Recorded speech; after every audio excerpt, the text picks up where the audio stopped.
Dahil nga sa mga pakilig at paayuda ng Econin ay talagang marami ang humanga sa kanilang dalawa. Lalo na kay Eco dahil talagang pinagmamalaki niya si Janine sa buong showbiz industry at sa buong mundo syempre. Kita mo naman kahit nga sa Venice alam na masaya ang love life ni Janine Gutierrez. At lalo na nung nagstay sila sa Japan, kinilig sobra ang mga fans at naglaway syempre ang mga buzzer. Kaya kahit anong buzz nila sa Econin ay damang-dama ang inggit ng mga buzzer. Syempre hindi rin maiwasang madamay ang kabilang love team na kino-compare sa Econin. May mga fans talagang lumalaban sa kanilang pambabas. Kahit nga ako ay sobrang natatawa pag nilalabanan nilang mga buzzers sa comment section. Kahit ayaw nilang patulan, napipilitan na lang silang patulan. Aniya nga ng isang fans ng Econin. You know what, madam? Ayoko na sanang mag-comment with this regard but it really annoyed me. As for me, at least Econin act their age. Not like yung mga idols nila na panay pa bebe lang. Kala mo early 20s pa sila.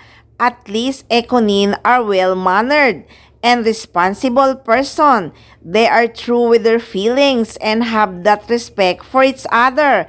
Gets nyo ba mga B.O.B.O. trolls? O you're so annoying?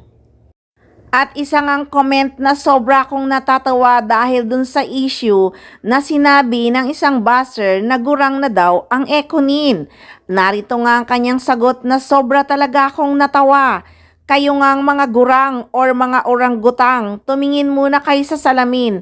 Ano, kayo ang gurang, not my idol. Very inggitera kayo, solid Econin, super bait pa, super down to earth, humble, and sociable. O diba, nadamay patuloy ang mga orangutang. Oh my God! Oh my God! Mayroon kaya.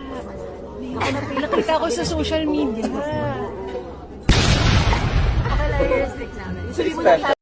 At kahit nga sa Canada, nakaabot ang kilig ng Econin. Say nga ng isang fans doon, same maarting machika, I waited for this podcast at lalo akong bumilib kay Idol.